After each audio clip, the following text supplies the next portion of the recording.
de Direito desde 2007. Hoje, com grande prazer, recebemos um convidado para falar sobre ciências comportamentais, direito e políticas públicas. O nosso convidado de hoje, que, como eu disse, com muita honra recebemos aqui, é o professor Carlos Mauro. O professor Carlos Mauro é Chief Scientific Officer da Clue Behavioral Insights Unit. Ele é doutor em filosofia pela Universidade do Porto, mestre em administração pública e governo pela FGV de São Paulo. Ele foi visiting scholar na Wharton School e professor universitário em Portugal e no Brasil por mais de 15 anos. O professor Carlos Mauro também é docente de Economia Comportamental aplicada às políticas públicas na FGV de São Paulo. Professor Carlos Mauro, muito obrigado por estar aqui conosco. Como eu disse, uma honra para nós. Obrigado por dispor do seu tempo, por aceitar o convite para fazer uma apresentação que nós todos e todas estávamos aguardando sobre esse tema das ciências comportamentais aplicadas ao direito e às políticas públicas. Eu vou lhe passar a palavra para a sua apresentação e, se puder ficar mais um pouquinho dela, depois dela para uma conversa conosco, para perguntas, para respostas, para uma interação conosco, a gente agradece muito. Carlos Mauro, bom dia para você, boa tarde, né? Você deve estar em Portugal, a gente imagina. Então, boa tarde. De novo, muito obrigado por estar aqui conosco. Diogo, obrigado pelo convite. Obrigado à presença de todos. Não é, para mim é uma satisfação voltar ao grupo. Eu já fiz uma apresentação em 2018. Enfim, para mim é realmente uma satisfação voltar a colaborar com vocês. De lá para cá, algumas coisas foram sendo feitas nessa área e eu vou partilhar algumas delas com vocês, mas eu não sei quem esteve naquela outra oportunidade, mas a ideia hoje é fazer uma apresentação, digamos, eu não vou dizer próxima daquela, mas pelo menos com alguns fundamentos para aqueles que não conhecem as ciências comportamentais, ou pelo menos não conhecem a aplicação das ciências comportamentais às políticas públicas e ao direito. Talvez para alguns seja um pouco de repetição ou fundamental demais, e para outros seja uma novidade. É sempre difícil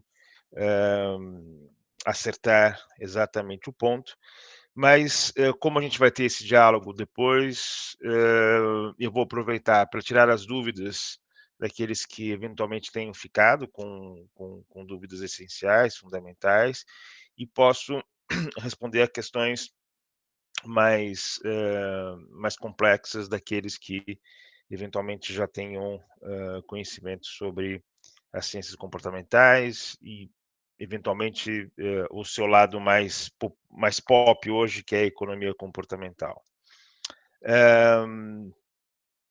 As ciências comportamentais é uma... tem uma janela na frente da minha, é verdade. Tá, obrigado, Diogo. Agora vocês estão vendo a apresentação? Sim. Ok, só a apresentação, né? Tá bem. Eu até explico isso, isso é uma questão comportamental. É que, como vocês estavam falando, eu gosto de olhar para as pessoas quando eu estou falando, mas quando tem uma apresentação no Zoom, é muito chato, porque eu fico olhando para a apresentação e não para as pessoas. Portanto, se eu olhar às vezes para o lado, não se chateiem, que eu estou olhando para vocês, tá? É esquisito, mas é assim. Pronto, é que eu tenho uma outra tela aqui, um outro monitor. Bem, as ciências comportamentais constituem uma área multidisciplinar, necessariamente multidisciplinar. Depois, no final, eu vou dar algumas sugestões de leitura que falam um pouco da história. Tem um texto meu que saiu há umas 3 semanas sobre isso. Então, eu não vou investir muito tempo nisso, mas é importante saber que é uma área multidisciplinar e que, na minha opinião, o direito faz parte. Tá? Há uma discussão sobre que áreas são mais relevantes ou menos relevantes. Para mim, obviamente, o direito é uma das ciências que compõem as ciências comportamentais. Eu não sou do direito, portanto, me desculpem qualquer utilização indevida de algum conceito mais técnico, mas eu não sou do direito, apesar de ter uma paixão, um afeto pela área do direito. Não sou dessa área, e então o meu interesse faz com que eu tenha esse diálogo, mas não sou, tá? Da área de vocês, ou da maior parte de vocês. Isso é importante vocês saberem. Pronto, o Diogo sobre mim já falou tudo, não vale a pena falar mais. Pronto, eu vou apresentar hoje aqui para vocês uma linha de pensamento, né? Ou seja, esse pensamento está numa linhagem que vem das ciências comportamentais, que teve início nos anos 50, tá? Como eu disse, uma área multidisciplinar que achava que poderia eventualmente criar uma teoria unificada do comportamento humano. Obviamente esse projeto não conseguiu realizar aquele sonho. E se vai ou não, se é possível ou não uma conversa filosófica, na minha opinião, não, mas essa é uma conversa filosófica que a gente pode ter mais para frente. Mas nessa linhagem nós temos o Herbert Simon, mas depois, já mais próximo, e mais próximo da minha linhagem nas ciências comportamentais, a gente tem a área do Judgment and Decision Making, fortemente influenciada pelo Daniel Kahneman e pelo Amos Tversky, que muitos de vocês podem conhecer. O Kahneman foi prêmio Nobel em 2002 de economia, apesar de ser da área da psicologia. E aí tem o George Lawrence, tem várias outras pessoas, o Paul Slovic, que são desta linhagem. Portanto, quando eu falo Judgment and Decision Making, ou quando eu falo ciências comportamentais, eu falo dessa área multidisciplinar e dessa linhagem de autores e de pesquisadores e de trabalhos e métodos que são utilizados, e de uma discussão metodológica sobre o que é ou não possível fazer na ciência. Existem outras linhagens, né? Por exemplo, do Gerd Gigerenzer, que é um pesquisador alemão, do Max Planck Institute, que tem uma outra linhagem, é de um outro... utiliza os mesmos conceitos, mas de uma maneira diferente, é extremamente interessante, mas tem algum conflito, e disputa cientificamente algumas coisas com essa área de Judgment and Decision Making. Pronto. Então vamos lá. Começando pelos fundamentos, não é?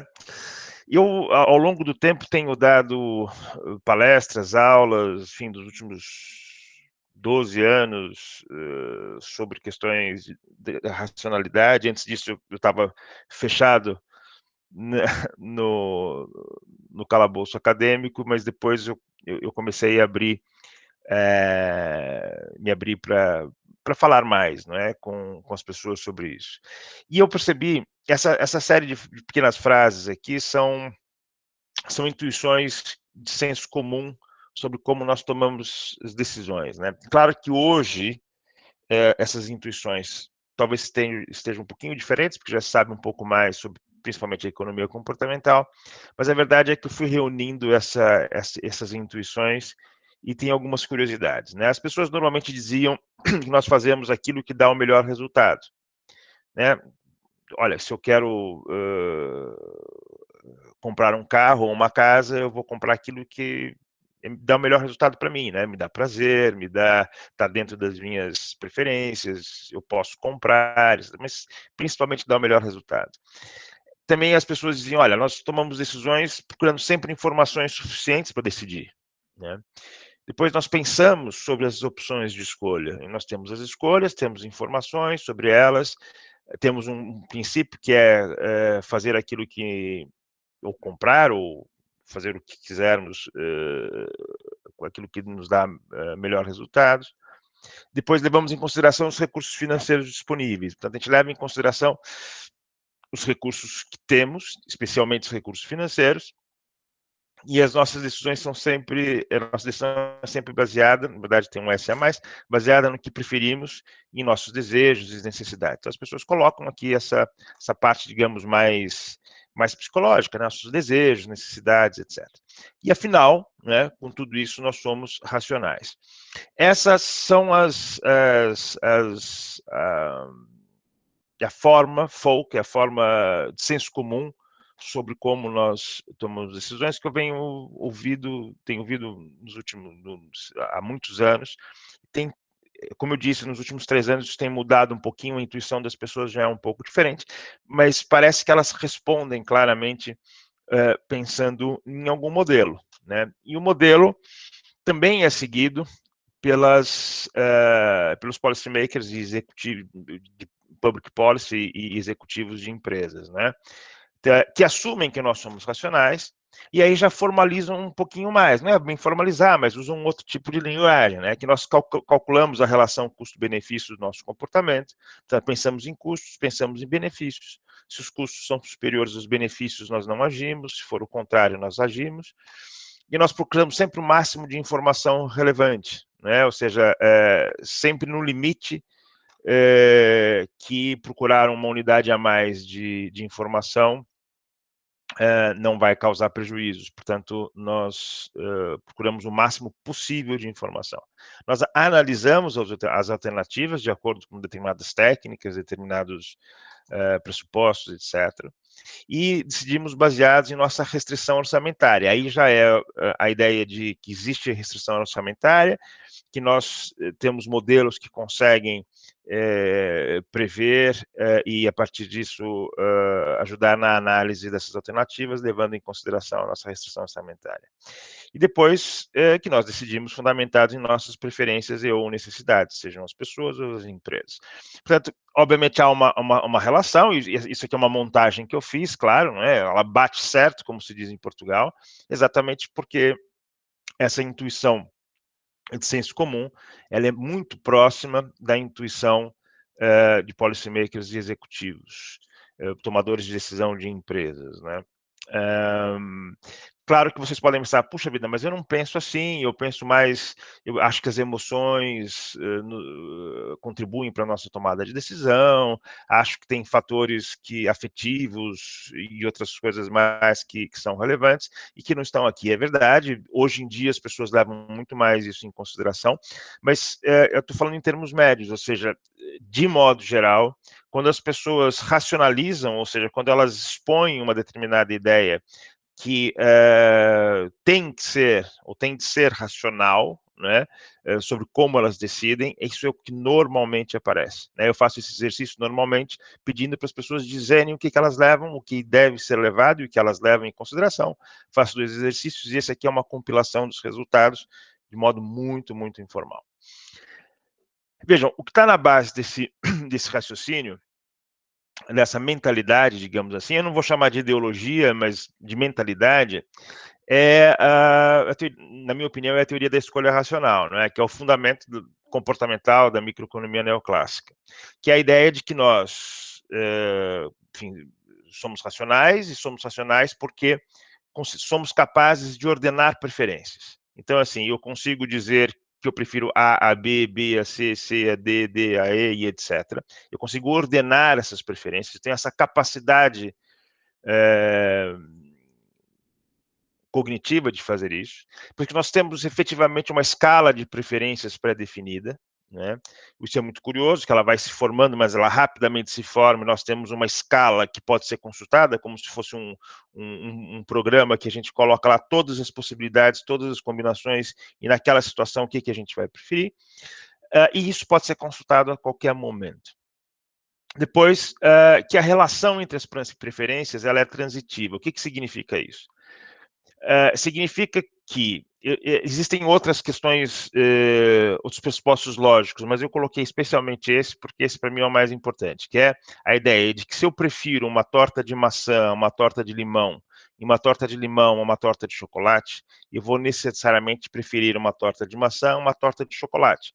Ou seja, se eu prefiro A a B e B a C, eu necessariamente prefiro A a C.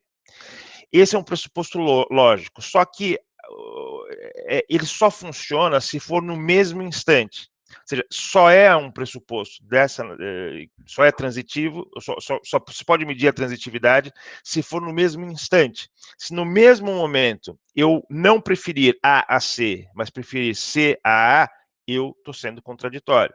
Mas passado 1 milésimo de segundo, 1 segundo, 2 segundos, 3 segundos, o que for, já deixa de ser uma contradição. Porque alguma coisa no mundo pode ter mudado. Inclusive eu. Então, na minha opinião, do ponto de vista lógico, é muito mais plausível psicologicamente do que o que está aqui, ou o que é o pressuposto da teoria da escolha racional. Só que para resolver esse problema, se diz que nós temos preferências estáveis, que não mudam facilmente, e, portanto, se elas são estáveis, nós devemos contar um período de tempo, um período de tempo muito maior para levar em consideração esse pressuposto lógico da não contradição, portanto que nós temos preferências transitivas. Eu sei que isso parece para alguns mais complicado, para outros já conhecem, mas é muito importante que a gente perceba que existe aqui uma clara capacidade cognitiva e um compromisso natural do ser humano com a lógica da sua própria decisão. E nós temos capacidade de sermos lógicos e sermos, do ponto de vista computacional, bastante, diria, precisos, né? Isso faz de nós um indivíduo tipo Spock. Provavelmente algumas pessoas mais jovens não conhecem, mas o Spock é um sujeito extremamente lógico, não é necessariamente bom nem necessariamente mal, é até bonzinho, mas ele é extremamente lógico, ele consegue resolver essas questões de modo claro. Ele seria o estereótipo dessa visão. Mas, para além disso, existem outros pressupostos, por exemplo, que nós somos autointeressados, isso ainda na chamada teoria da escolha racional, somos egoístas e maximizadores, a nossa própria utilidade. Veja, quando eu falo autointeressados e egoístas, eu estou dizendo que são duas coisas diferentes. Alguns autores ainda hoje fazem essa confusão, na minha opinião, entre dizer que egoísmo e autointeresse é a mesma coisa. Claramente não é. No próprio Adam Smith isso está claro, mas continuam a lê-lo mal. Existe um conjunto grande de autores que faz essa distinção, e eu também faço, entre autointeresse e egoísmo. Autointeresse, supostamente, uma pessoa que é altruísta pode ter o autointeresse emocional, por exemplo, warm glow, aquela sensação quentinha que quando a gente faz o bem, que é uma sensação de algum prazer, não é? Como você faz alguma coisa que você considera que é boa para outra pessoa, mesmo que você tenha se prejudicado um pouco, mas você se sente bem. Isso pode ser a expressão do autointeresse, mas não do egoísmo, né? Então, há essa diferença. E que nós seríamos maximizadores, não é? De tudo isso. Somos autointeressados, egoístas e maximizadores. E mais, se para o sujeito S, né? Se o sujeito A for preferível a B e se S for livre, S escolherá A se tiver a oportunidade de escolher. Se custos forem menores do que benefícios, e assim por diante, então nós temos claramente um indivíduo que é um psicopata. Esse indivíduo, esse personagem não é exatamente o estereótipo do psicopata, mas ele é popularmente conhecido como um grande psicopata. A pergunta que eu faço, nós somos realmente assim? Quer dizer, nós estamos falando aqui de fundamentos, né? Será que nós exibimos um comportamento desse jeito? Vou dar aqui alguns exemplos, tá? A pesquisa normalmente mostra, isso aqui enfim, tem saído recorrentemente em vários artigos, coisas desse tipo, enfim, aqui eu estou pegando só um exemplo, né? Então, assim, as pessoas normalmente, quando você no comércio, você entrega duas opções de escolha, uma considerada grande ou média e uma pequena, as pessoas normalmente, não são todas, mas em média, em algumas culturas, preferem a menor e mais barata. Se você coloca 3 opções, as pessoas deixam de optar pela mais barata e passam a optar pela opção do meio. Que assim, ela não fica tão mal se for muito e não fica tão mal se for pouco, e ela paga o valor que está ali mais ou menos no meio. Esse é um raciocínio muito simples. Agora vejam, a pessoa que toma essa decisão entre tomar um café de 2 euros, seria um café caro aqui em Portugal, em outros lugares não, uma bebida de 2,50 euros e uma bebida de 3,50 euros, é a mesma bebida, copos diferentes, tamanhos diferentes, etc. A pessoa tem a restrição orçamentária, tem preferências, tem uma escala de preferências, tem tudo aquilo que nós falamos, e ela prefere 2,50. E ela escolhe 2,50. Mas essa mesma pessoa, se tiver numa condição, numa estrutura de decisão desse gênero, ela vai preferir de 3,50. Com a mesma restrição orçamentária e todas as outras variáveis idênticas. Ou seja, o que nós estamos dizendo aqui é que o enquadramento, a forma de colocar a decisão, o problema de escolha, altera a decisão da pessoa sem nenhuma alteração de variável econômica, sem alteração de preferências e etc, etc. Então, nós estamos falando aqui de uma simples manipulação do contexto que faz com que as pessoas claramente prefiram uma bebida que está ali mais ou menos no meio. Eu me lembro nos anos 90, quando eu fui a primeira vez para os Estados Unidos, estava em Nova York, pedi uma Coca-Cola média, veio uma coisa gigantesca. Eu estava acostumado no Brasil que Coca-Cola média, eu não lembro quanto é que tinha, se era 350, 400 ml, não sei, mas veio uma coisa, eu falei, vou me afogar nessa Coca-Cola aqui. Isso o que chama atenção é que isso é um sludge, ou seja, é um empurrãozinho para o sujeito se dar mal. Isso feito de forma sistemática faz com que as pessoas progressivamente escolham tamanhos maiores e mais caros. Essa que é a grande questão. É aí que eu vou falar um pouco mais para frente, é um pouco da nossa luta para evitar esse tipo de coisa, não só na propaganda e no marketing, mas na prática comercial.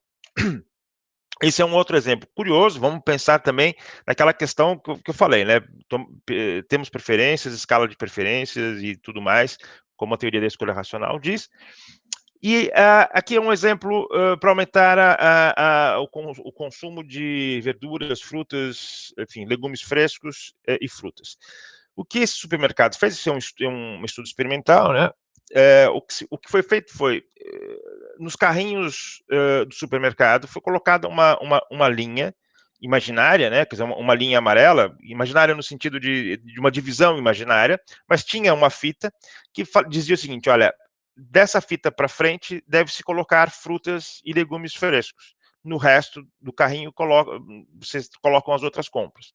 Mas não tinha nenhuma regra, nenhuma punição, nenhuma regra, não, desculpa, nenhum código que tivesse punição, não tinha fiscais, não tinha nada. Simplesmente, e nem parede tinha, era simplesmente uma linha e era uma divisão imaginária.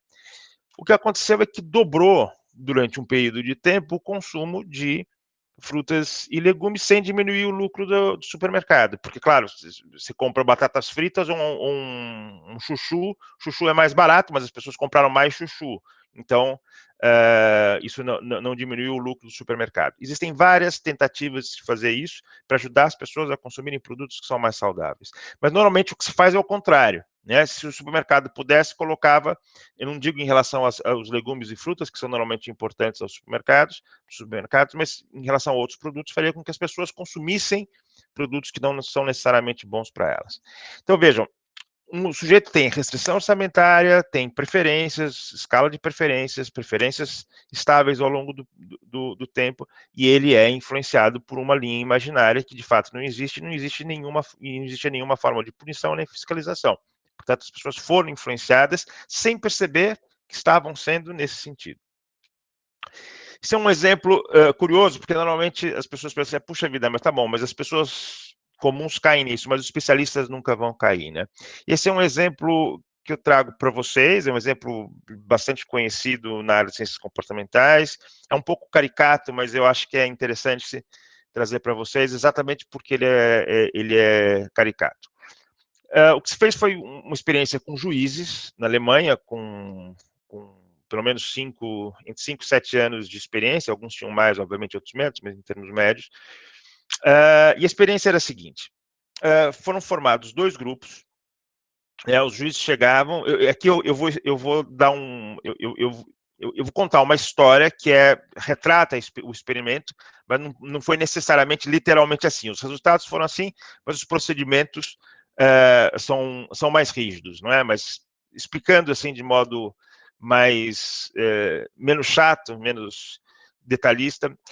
Foram criados 2 grupos, os juízes chegavam um a um, né, em horas marcadas no laboratório, e entravam numa sala e recebiam um caso para ser avaliado, para ser julgado por eles. Era um caso simples de uma mulher que tinha roubado pela 10ª vez o comércio local e podia ter uma pena entre 3 e 13 meses. Ela é reincidente, etc. Enfim, pronto.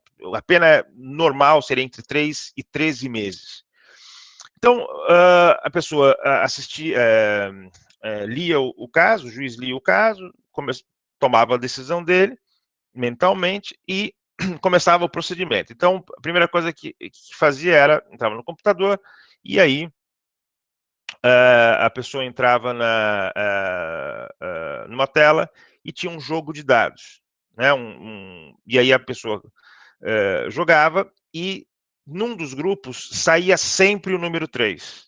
Só que, obviamente, os juízes não sabiam. E no outro grupo saía sempre o número 9, tá? Portanto, esses eram os 2 grupos, né, que estavam sendo testados. O dado que saía sempre 3 e o dado que saía sempre 9. Depois que o juiz jogava esse jogo, saía o resultado e vinha a seguinte pergunta: o excelentíssimo senhor doutor vai condenar ou absolver a ré? Ele dizia condenar ou absolver. Todos condenaram, porque era muito óbvio, né? Ele seria condenado com certeza. E logo a seguir pergunta se a pena que ele vai sugerir é superior ou inferior ao número que saiu nos dados. O juiz dizia se era superior ou inferior, e a terceira pergunta era qual é, então, a pena que é sugerida. E o sujeito dizia qual era a pena. Nós estamos pensando que o jogo de dados não tem absolutamente nada a ver com o jogo, com o julgamento, mas a verdade é que, em termos médios, a pena do grupo que ficou com o dado que saía sempre 3 foi de 5 meses, e o grupo e o juiz e o valor médio da pena do grupo de 9, do valor 9 dos dados, foi de 8 meses. Em termos estatísticos, essa é uma diferença significativa, vai lá, isso significa que a variável dado foi aquela que alterou o resultado ou modificou as médias, isso se leva em consideração o desvio padrão, etc. Portanto, o que significa que, efetivamente, resumindo, os dados mudaram ou alteraram o juízo dos juízes sobre a pena que deveria ser dada. Eu normalmente faço isso quando tem muita gente, não é assim, às vezes fazia presencialmente, isso sempre acontecia, era um outro jogo, era uma outra coisa, eu faço com uma app isso, e sempre acontece, as pessoas ficam sempre presas, ficam ancoradas num valor que não tem necessariamente relevância. Então, pergunta que eu faço, olhando para isso, nós realmente somos indivíduos racionais naquele sentido? O que explica isso, né? O nosso sistema cognitivo, nós dizemos que ele é dual, ou seja, ele tem formado por 2 sistemas que obviamente interagem. Isso é uma ficção, mas isso é para explicar. Então, um sistema 1, não é, que ele é rápido, automático, e um sistema 2 que ele é lento, reflexivo. O sistema 1, ele é intuitivo e a gente, sem esforço, consegue tomar decisões. O sistema 2, ele é deliberado, analítico e esforçado, utiliza muita memória de trabalho. O sistema 1 faz esse tipo de conta, 2 vezes 2. Rapidamente nós sabemos que é uma conta de multiplicar e rapidamente sabemos que o valor é 4. Quando, obviamente, temos educação formal, isso acaba por ser uma coisa absolutamente automática. E 24 vezes 17 é o tipo de raciocínio do sistema 2. Que nós precisamos guardar na memória de trabalho muita informação e vamos utilizando e não conseguimos fazer outra coisa paralelamente. Um exemplo aqui, né? Pegar o seu meio de transporte diário. Você pega o ônibus, pega o metrô, você vai automaticamente, pega, e você não pensa necessariamente, olha, agora eu vou subir no ônibus, agora eu vou entrar no metrô.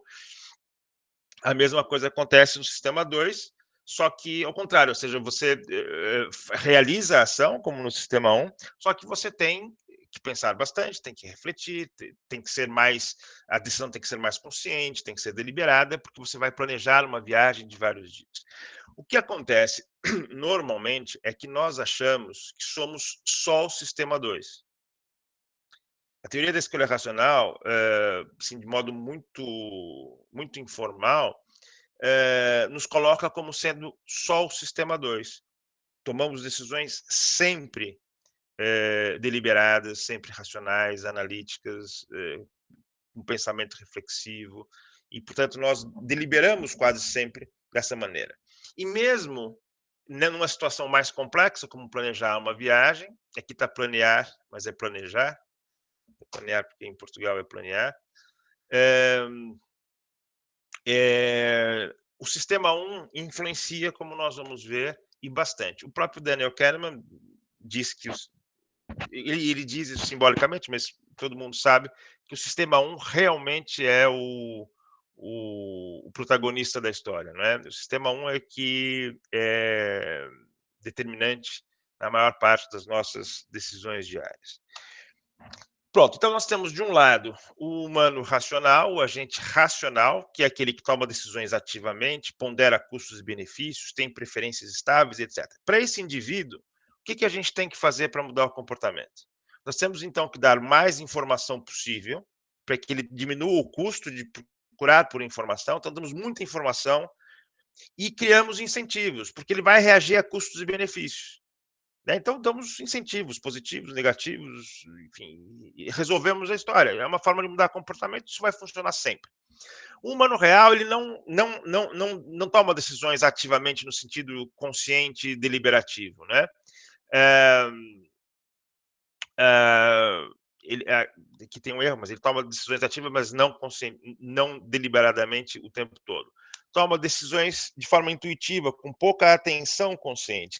Intuitiva que não é uma coisa que vem do céu, é simplesmente rápido, ou seja, ele faz aquilo que ele acha que vai dar certo. Ele não mede benefícios e malefícios como nós imaginamos. Ele é influenciado por detalhes do ambiente que são tidos como irrelevantes. Para mudar o comportamento, nós criamos pequenas intervenções no contexto de decisão, como o caso da fita, como o caso do dado, como o caso do enquadramento, desculpa, da quantidade de opções de escolha. Obviamente, nós pessoas que praticam as ciências comportamentais, não gostamos daquilo que nós chamamos de sludge, que é influenciar as pessoas a tomarem mais decisões, mas influenciamos mais ou menos daquela forma para que as pessoas tomem decisões ou que se comportem da forma que elas querem e que seja positiva para a sociedade. Como é que nós tradicionalmente promovemos mudanças comportamentais através das políticas públicas? Através do sistema 2, né? Damos muita informação, criamos leis que regulam custos e benefícios, que informam formas de punição e etc., e criamos incentivos que concretizam essa regulação. Tudo bem, cientistas comportamentais não são contra dar informação, educar as pessoas, não são contra a regulação e os incentivos, só que tudo isso tem que ser feito pensando no agente real, ou seja, naquele agente que tem aquelas condições cognitivas e comportamentais. Então, aqui nós chamamos de behavioral insight, ou seja, aquilo que nós podemos fazer, para além de informação, regulação e incentivos, é utilizar os behavioral insights, é utilizar esse conhecimento para ajudar a criar políticas inovadoras, né, mas que levem em consideração o sistema dual, que levem em consideração o que nós realmente somos do ponto de vista cognitivo e comportamental, ajudando a melhorar a entrega da informação, ajudando a melhorar a forma da regulação e dos incentivos. Vou dar um exemplo. Nos Estados Unidos há uma regra, né, lá penso que pode variar de estado para estado, mas que é obrigatória a colocação das calorias nos cardápios e como é que chama aquilo? Enfim, no mostruário, enfim. Eu não lembro como é que chama aquele vitrine, enfim, na vitrine, etc. Então, é preciso colocar as calorias. O teste que foi feito foi para verificar a eficácia disso. Então, fizeram um teste de quantidade de calorias consumidas em média em restaurantes, sem a colocação da informação das calorias e com a informação das calorias. Então, no primeiro grupo, o consumo foi de mais ou menos 970 calorias por pessoa, em média, sem a colocação das calorias. E depois eles colocaram o nome do alimento e a caloria ao lado, não é? Do lado direito, né? Na leitura a gente lê do lado esquerdo para o direito, portanto, no lado direito, depois do nome, vinham as calorias. Nessa condição, o consumo calórico diminuiu, mas não muito, foi para alguma coisa próxima das 900 calorias, portanto, baixou de 970 para 900 calorias em média. Falaram, puxa vida, isso não está funcionando. Então, optaram por colocar no início, antes do nome do alimento. E quando eles fizeram isso, o consumo calórico baixou para 640 calorias, 649 calorias. Então, nós estamos falando que nós mudamos a informação de lugar, a forma de dar a informação, e isso mudou o comportamento das pessoas. Porque antes delas começarem informalmente, assim, vulgarmente, a salivar, não é? Com a comida, elas viam a caloria, portanto, é uma informação que antecedia a alteração fisiológica que a informação do alimento provocava. Portanto, isso alterou o comportamento dos indivíduos. É uma forma diferente de dar informação. Pronto. Aplicação ao direito e às políticas públicas. O Diogo sabe que, enfim, vocês, alguns eventualmente me conhecem e sabe que eu não sou uma pessoa... eu posso ter opiniões radicais, mas eu não acho que a gente deve, para defender uma posição, a gente não deve destruir as outras, né? Então, destruir no sentido de dizer, olha, o que foi feito até agora não presta para nada. A mesma coisa em relação à teoria a teoria econômica neoclássica, a teoria da escolha racional.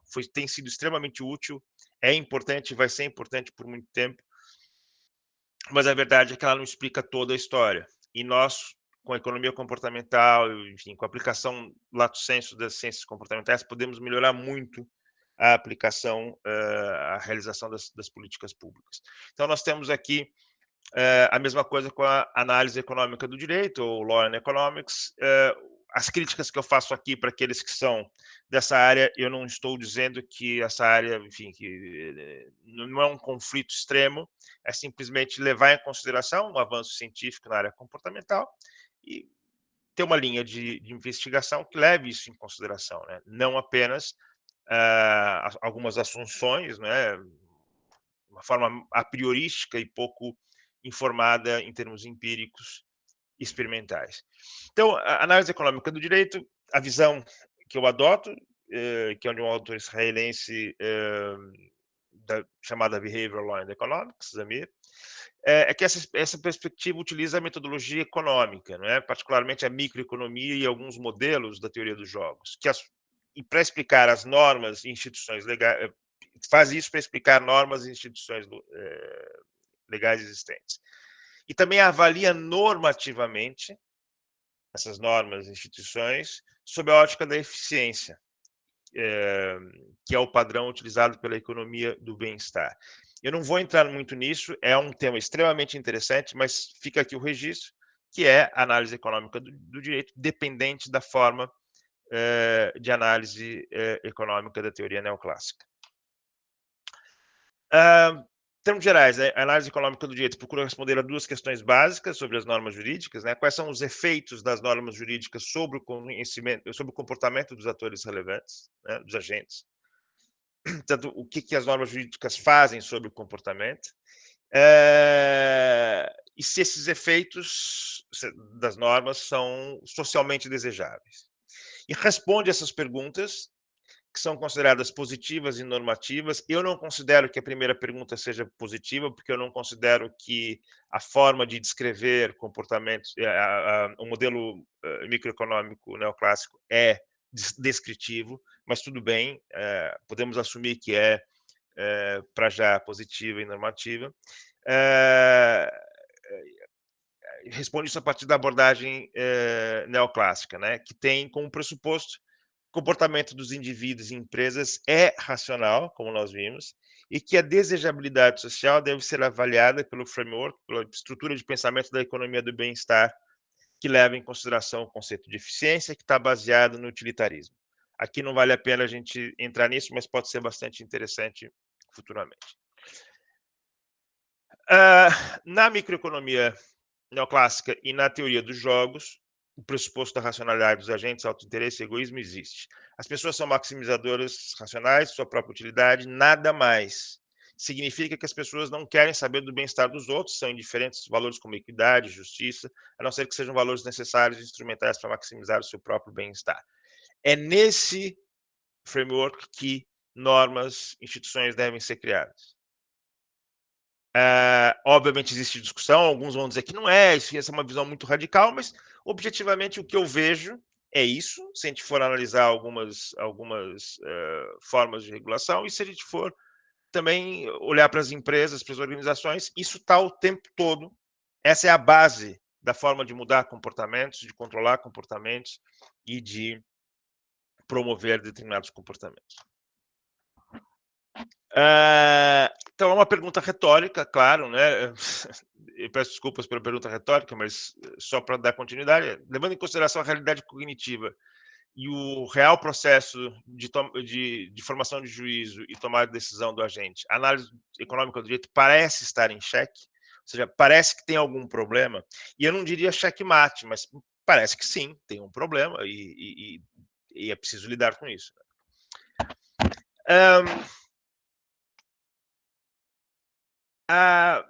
Qual é a implicação disso para as políticas públicas, né?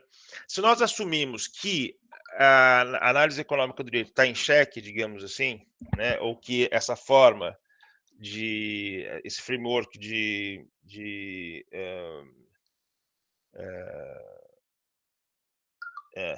ok, que está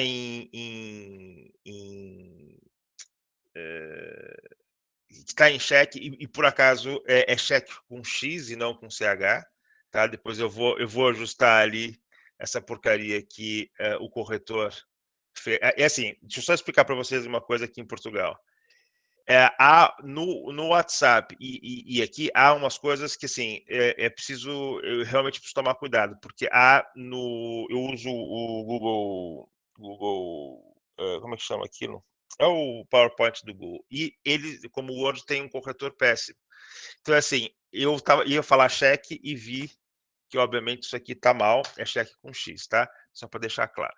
Depois, a prevenção da exploração do paternalismo, prevenção da exploração e paternalismo. O que significa isso? Significa que, como implicação para as políticas públicas, desse colocar em xeque a análise econômica do direito, nós temos algumas consequências, né? Entre elas, a prevenção da exploração dos indivíduos e a utilização de um certo paternalismo, né? Portanto, mitigar, diminuir a exploração de heurísticas e vieses por terceiros em prejuízo dos interesses das pessoas. Vou dar alguns exemplos. Basicamente, por exemplo, na relação com o consumidor. Depois, a regulação baseada em evidências sobre o comportamento, né? Ou seja, a regulação tem que levar em consideração, as políticas públicas têm que levar em consideração as evidências que nós temos hoje sobre o comportamento humano, que vão de encontro ou entram em conflito com as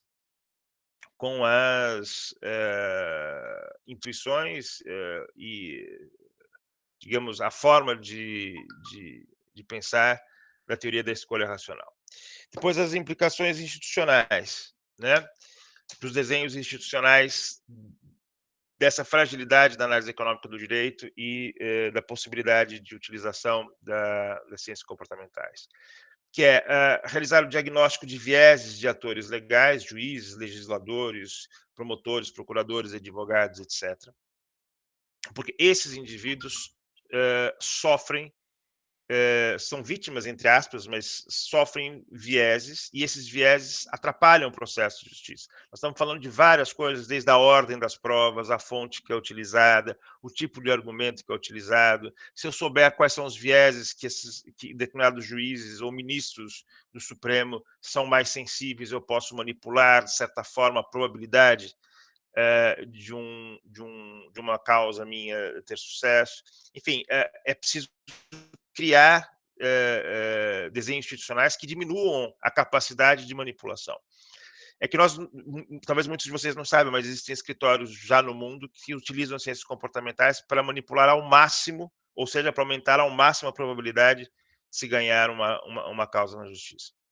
Sugestão de aprimoramentos em processos e procedimentos. Por exemplo, como que o juiz deve agir em relação a uma testemunha, ou como diminuir a probabilidade de testemunhos falsos e etc. Portanto, aqui também há essa possibilidade de intervenção.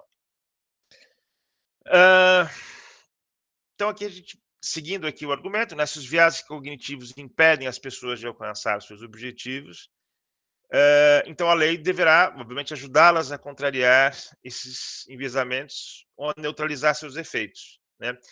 Aqui, esse finalzinho aqui, mesmo que isso implique a reduzir a liberdade de escolha das pessoas, é uma discussão, isso só é uma discussão gigantesca. Portanto, eu não vou discutir aqui, mas o que nós aceitamos nas ciências comportamentais aplicadas é aquilo que a gente chama de paternalismo libertário, que é a ideia de você não diminuir as opções de escolha, mas de você influenciar a um determinado comportamento que é decidido por organizações, pelo governo que foi eleito, por exemplo, a fazer com que as pessoas comam mais, ingiram mais vitaminas do que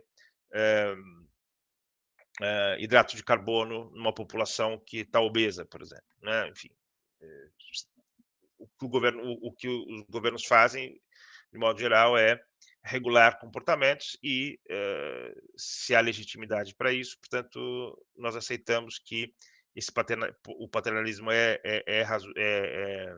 deve ser levado em consideração, mas um paternalismo libertário, que influencia comportamentos e não retira opções necessariamente de escolhas.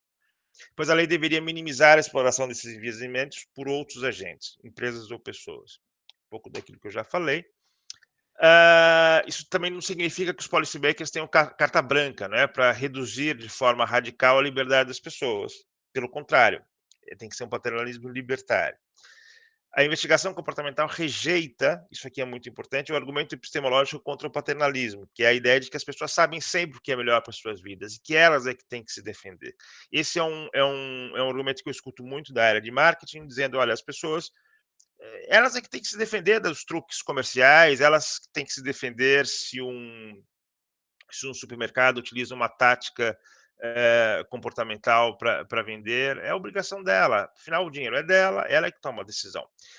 O que acontece é que não é possível. Quando a gente estava no nível do merceeiro, do comerciante de rua, que colocava determinados produtos à frente de outros para que as pessoas comprassem, era uma coisa. Nós estamos falando de grandes supermercados, grandes empresas de comércio online, que fazem, só para dar um exemplo, né, que fazem uma manipulação comportamental e de dados, com uma arquitetura muito engenhosa da área da inteligência artificial. Ou seja, nós estamos falando, pode ser ou não machine learning, mas nós estamos falando de uma junção de recursos que algumas empresas têm e que manipulam o comportamento das pessoas, dos consumidores, governos, partidos, etc., fazem em relação aos cidadãos e eleitores a mesma coisa.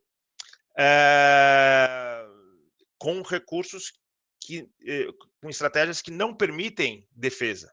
Essa defesa não pode ser feita pelo consumidor, pelo cidadão e pelo eleitor de modo individual. Na minha opinião e de muitas outras pessoas, aqui é preciso sim que exista algum paternalismo. Obviamente não radical, mas libertário. Formas de sludge, já estou indo para o final. Formas de sludges, né?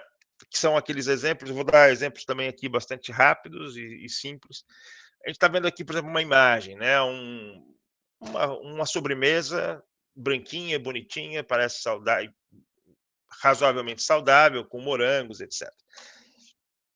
E aí a gente vai olhar e tá lá, 95% fat free.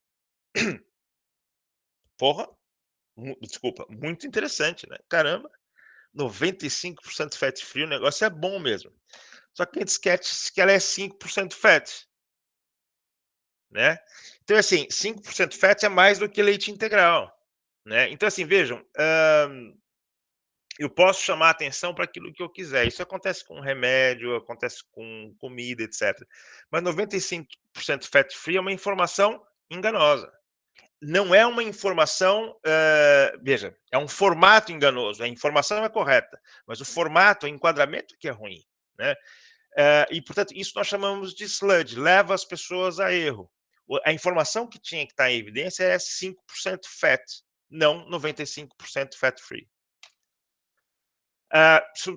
Pronto, esse é um exemplo, né? E aí daqui derivam regulações que levam em consideração esse tipo de coisa, né? E há uma diretiva da União Europeia, da Comissão Europeia, que diz que caracteriza como injusto e enganador afirmar que um produto só está disponível num determinado período de tempo ou que só estará disponível em certos termos por um tempo limitado, de forma a levar a decisão imediata e privar os consumidores da oportunidade e o tempo para fazer uma escolha informada.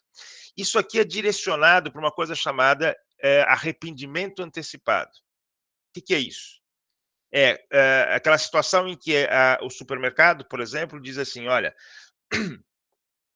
esse é uma promoção de tempo limitado, e acrescenta muitas vezes a isso a ideia de que, olha, você só pode levar 10 unidades desse produto.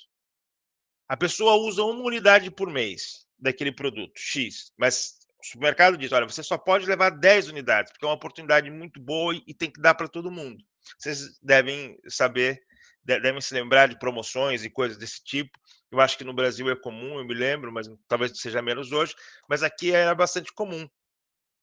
Por tempo limitado, por quantidade limitada, etc. O que acontecia? As pessoas compravam 10. As pessoas podiam muito bem comprar uma ou duas, mas elas compravam 10, porque afinal era uma oportunidade que elas não podiam se arrepender. Porque se elas comprassem 10 e o outro 7, elas estavam ganhando, porque elas conseguiram mais do que os outros. Então, assim, por mais que sejamos racionais, economistas, administradores, advogados, etc., a verdade é que isso acontece direto. E se a regulação, eu estou falando um nível de regulação assim bastante de rua, tá? Bastante assim não complexo.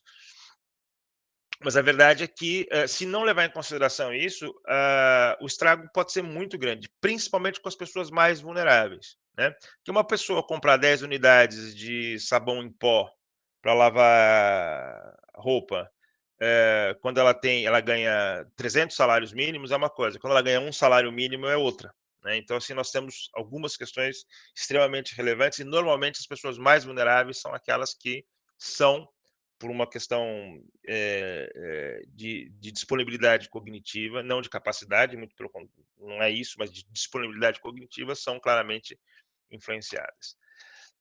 E nudges, aquela coisa que é o positivo, aquilo que a gente pode fazer utilizando esses vieses para melhorar a situação, né? Isso aqui é um caso interessante dos Estados Unidos, né? Lá, como em boa parte do mundo, dinheiro para continuar os estudos na universidade é um problema, né? Então, um determinado estado, existia dinheiro, só que os alunos finalizavam o ensino médio e não seguiam para a universidade por falta de recursos, mas os recursos existiam.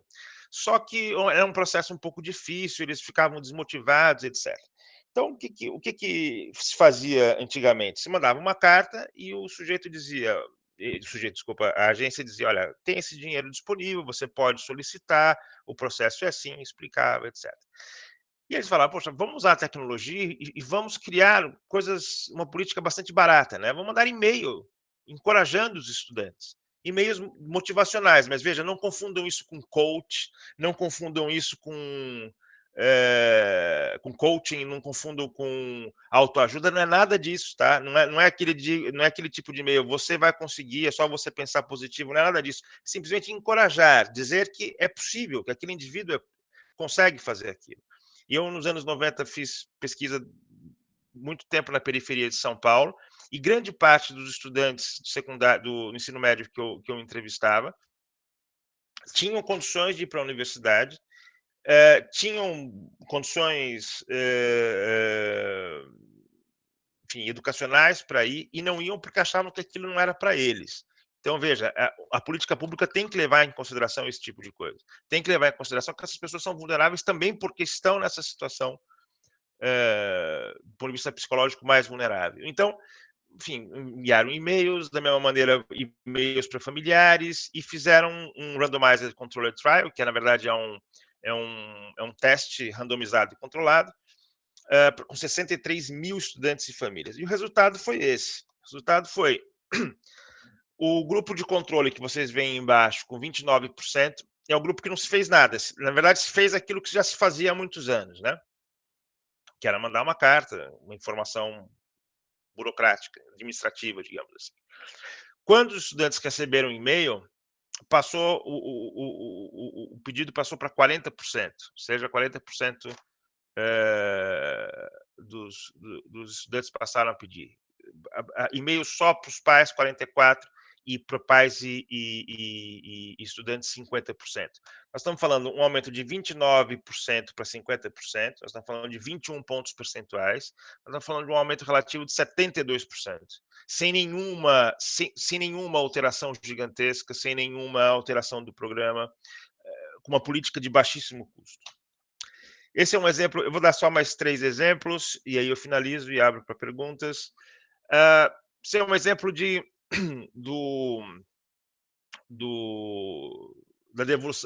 da restituição do imposto de renda, né?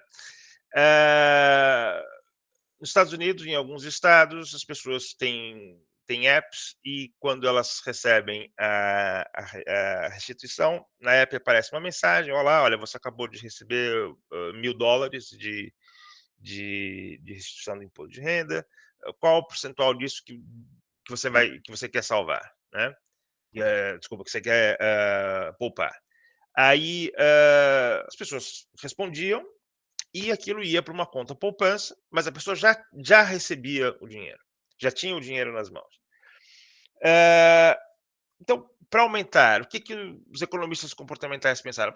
Não vamos pensar do ponto de vista econômico estrito, então não vamos aumentar a taxa de juros, ou vamos beneficiar ou bonificar quem fizer uma poupança maior. Vamos pensar só do ponto de vista comportamental. Então, passaram a dar a informação algum tempo antes. Por exemplo, olha, você vai receber sua restituição do imposto de renda daqui a um mês, né? Quanto desse percentual, quanto disso você vai querer, qual percentual desse valor que você vai querer poupar?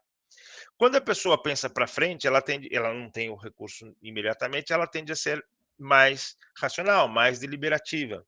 Ela não tem um impulso imediato de consumir com aquele recurso, com aquele dinheiro. E depois ela faz um compromisso com ela própria, portanto, ela cria um pré-compromisso, que no momento em que ela recebe efetivamente o valor, a restituição, ela tem alguma dificuldade de dar um passo para trás, ela tem alguma dificuldade de romper esse pré-compromisso, tá? Então, há um duplo efeito, né? O efeito de uma deliberação mais racional, portanto, mais planejadora para frente, e um efeito do pré-compromisso em relação ao que ela decidiu algum tempo antes que iria poupar. O efeito foi o seguinte: se nós olharmos para o gráfico da direita, que ele exclui aquelas pessoas que não pouparam absolutamente nada, passou de 12% a poupança para 22%. Portanto, é um aumento de 10 pontos percentuais, que equivale a 83%, um aumento relativo. Mas vejam, sem nenhuma alteração de variável econômica.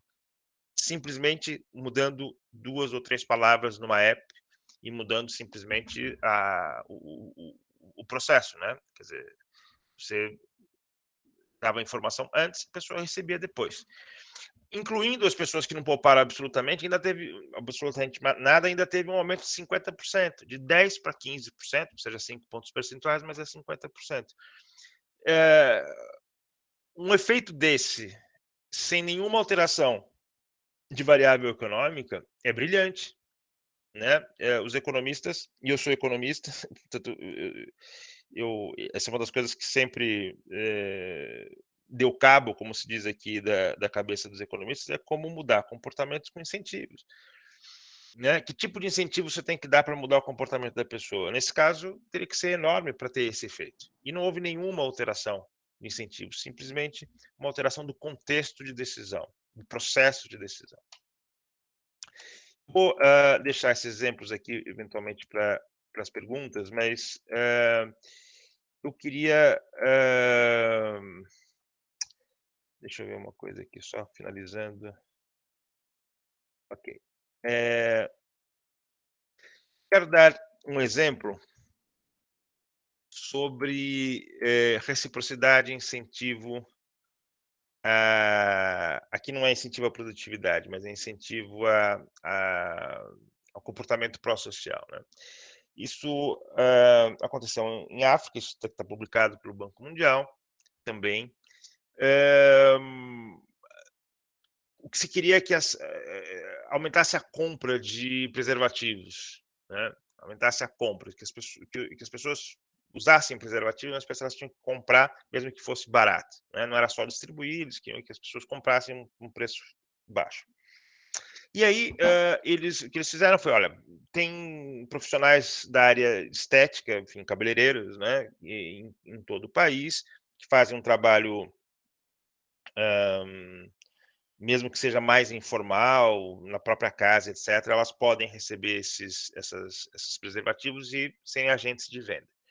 Então, fizeram uma experiência, né?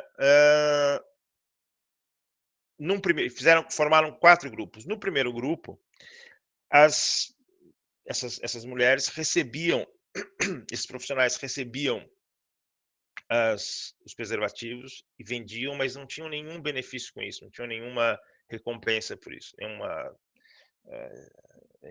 comissão por isso. Né? E venderam, em média, 6, quase 7 unidades, né, durante o período de tempo da experiência. Quando elas passavam a receber 10%, aumentou um pouquinho, mas isso não é significativo em termos estatísticos. Portanto, passou de 0 para 10, aumentou um pouquinho, mas não aumentou muito. Né? Quer dizer, não aumentou 10%. E aí eles falaram, ok, aumentou um pouquinho, então vamos passar para 90%. Então, 90% de comissão. Se ela vendesse 10 preservativos, ela ficaria com um valor de 9 preservativos. Ou seja, ela ficaria com 90% do dinheiro que ela arrecadasse com a venda dos preservativos. A ideia é que ia estourar ali a escala. Mas ela manteve-se também com uma alteração não muito significativa, inclusive em termos estatísticos. Então, nós vemos aqui que realmente essa política de recompensa, de comissionamento, naquele contexto, naquela cultura, não funcionava. E aí, obviamente, a ideia era testar uma outra estratégia, que era dar a essas pessoas a possibilidade de terem reconhecimento, né, sobre aquilo que fizeram e poderem publicitar isso de alguma forma. Então, criaram uns pequenos quadros, uns cartazes, entregaram para uns pôsteres, entregaram para essas pessoas, e a cada X preservativos vendidos, elas recebiam uma estrela. Então, elas ostentavam estrelas, ostentavam símbolos que diziam que ela tinha tido um bom desempenho naquela atividade. Isso aumentou, nesse caso, quase dobrou, né, a venda de preservativos em relação à recompensa de 90%, a comissão de 90%. E nessa condição de reconhecimento, as pessoas não recebiam nenhum centavo de recompensa, né, de comissão. Apenas os selos por venda de preservativos. O exercício que a gente está fazendo aqui hoje, eu passei claramente uns 20 minutos daquilo que devia, mas eu estou disponível para ficar ao máximo o tempo que vocês quiserem. Eu queria mostrar de modo bastante informal quais eram os fundamentos da teoria da escolha racional, como que nós normalmente pensamos sobre como as pessoas tomam decisão, sobre como nós criamos políticas de mudança comportamental, E gostaria que vocês levassem em consideração que, efetivamente, as empresas, os executivos e no setor público, os policymakers, aceitam a teoria da escolha racional, mesmo que não seja de modo formal, aceitam como um modelo explicativo do comportamento das pessoas e da possibilidade de mudança comportamental. Tá? Então, assim, a influência disso é enorme. E pensar diferente nesse sentido é também uma grande oportunidade para criar políticas públicas, não só mais inovadoras, porque esse não é exatamente o caso, mas muito mais eficazes, muito mais efetivas e principalmente eficientes, porque normalmente esse tipo de intervenção ou de política tem um custo muito mais baixo, tá? E aí a regulação, obviamente, é impactada por isso. A OCDE publicou há uns 3 anos um relatório só sobre regulação informada pelas ciências comportamentais. Já, de alguma forma, existem vários manuais e vários livros, artigos sobre a área de Behavioral Law and Economics. Eu deixo aqui uma sugestão. Eu e mais 2 colegas, o Gabriel Cabral e o Ricardo Castanha, temos publicado no Jota, que eu acho que a maioria de vocês conhece, uma coluna de ciências comportamentais aplicadas ao direito e políticas públicas. Se vocês colocarem meu nome, Carlos Mauro J Info, vai aparecer. Eu também depois posso, se tiver um e-mail de vocês, eu posso mandar. Nós publicamos, se eu não estou em erro, 12 ou 13 artigos e vamos publicar mais até o final do ano, né, nessa coluna. Os 4 primeiros são só sobre regulação. Tá? Um deles teve a participação do Diogo, enfim, participação fundamental. E depois nós escrevemos sobre área tributária, escrevemos sobre comunicação, enfim. Para quem tiver esse interesse, tem muito mais informação. E nesses 4 primeiros artigos sobre regulação, tem tem muitas referências bibliográficas. Portanto, ali tem exemplos e as referências vocês podem seguir como pistas, tá? E os outros artigos também. E sobre as ciências comportamentais, estrito sensu, eu tenho uma coluna numa revista cultural do Estadão, digital. A revista cultural se chama Estado da Arte. Se vocês forem Estadão Cultura, tem lá Estado da Arte. Vocês entram em Estado da Arte, vocês vão ver no menu do Estado da Arte tem Concreto. Concreto é o nome da minha coluna e começou há 1 mês e meio, 2 meses, acho, por aí. E para já só tem 3 artigos, mas são 3 artigos sobre ciências comportamentais. Eu conto um pouquinho da história, sobre a área multidisciplinar. Então, quem tiver interesse, tem lá também referências, né? E, portanto, estou deixando aqui algumas linhas algumas pistas para vocês. Finalizando, então, vocês podem procurar Daniel Kahneman, podem procurar. Tem um autor muito interessante chamado Daniel Ariely. Eu vou colocar no chat daqui a pouco, tá? Ariely com Y no final. O Richard Thaler, que foi o prêmio Nobel em 2017. Mas se vocês colocarem Behavioral Law and Economics, vocês vão encontrar uma série de referências interessantes. Se vocês procurarem Behavioral Economics, vocês vão encontrar Behavioral Economics e regulação, Behavioral Economics e políticas públicas. Mas tem que ser em inglês, porque em português não tem, infelizmente, muita coisa ainda, tá? E, por fim, eu estou disponível para perguntas e quem quiser entrar em contato comigo para perguntar coisas, o que quiser depois, tem o meu LinkedIn, é só entrar lá e a gente conversa. Tá? Então, eu estou disponível, Diogo. Carlos, um imenso obrigado pela apresentação tão interessante, sempre tão interessante que você nos faz. Essa é a segunda que você faz para o Grupo de Direito e Políticas Públicas, dessa vez com novidades super interessantes. A gente vê que você avançou muito na discussão teórica sobre políticas públicas, sobre o papel do direito, sobre a regulação. Eu acho que essas ideias têm sido muito amadurecidas na sua reflexão acadêmica, na sua reflexão na CLU. E a gente é muito gratos e gratas por isso, Carlos. Super interessante. Obrigado.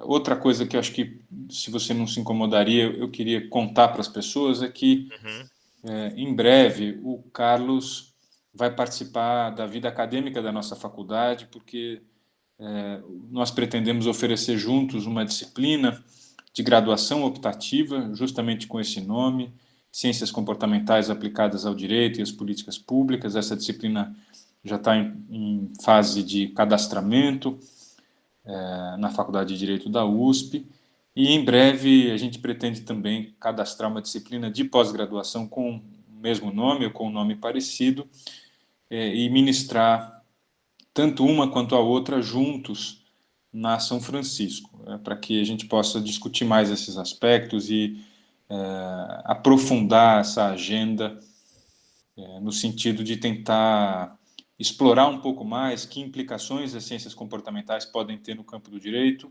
traduzido em especial como política pública e como regulação das atividades econômicas. Então essa é uma novidade que eu queria dividir, Carlos.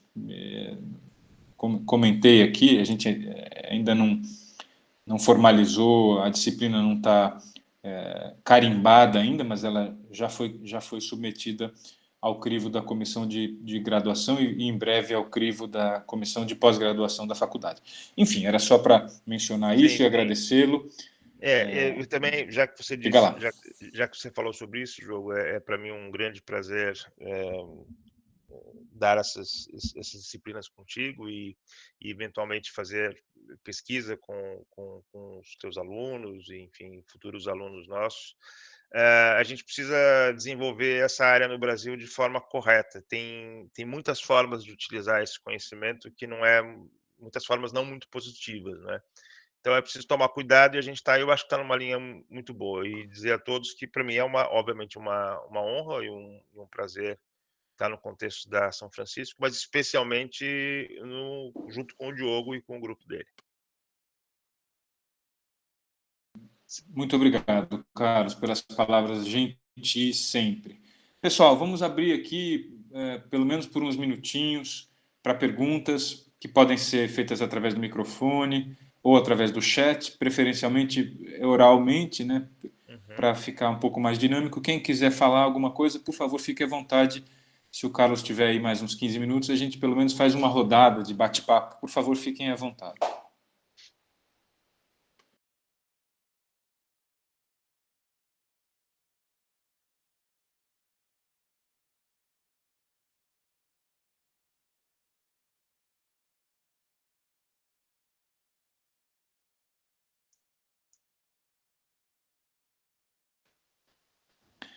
Vou esperar mais um instante, mas eu tenho perguntas a fazer. Uma pergunta em especial, uma curiosidade, na verdade, para o Carlos, mas eu acho que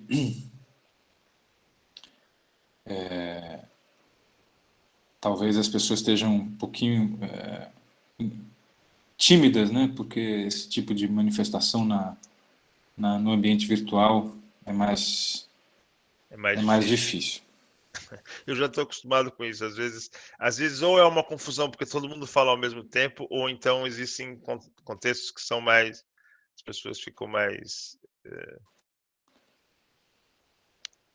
Bom, eu vou fazer uma pergunta que é uma curiosidade mais factual, que é a seguinte: a gente sabe que você, além de estudar muito as ciências comportamentais, você também tem uma atuação como consultor nisso, e a minha curiosidade tem a ver com o seguinte: vocês, na tua consultoria, Carlos, têm tido experiências práticas de implementação de insights comportamentais no campo das políticas públicas e regulatórias no Brasil? Você poderia contar um pouquinho de um exemplo mais próximo da nossa realidade? Eu sei que você enveredou por esses caminhos, que você conversa com muita gente no governo brasileiro.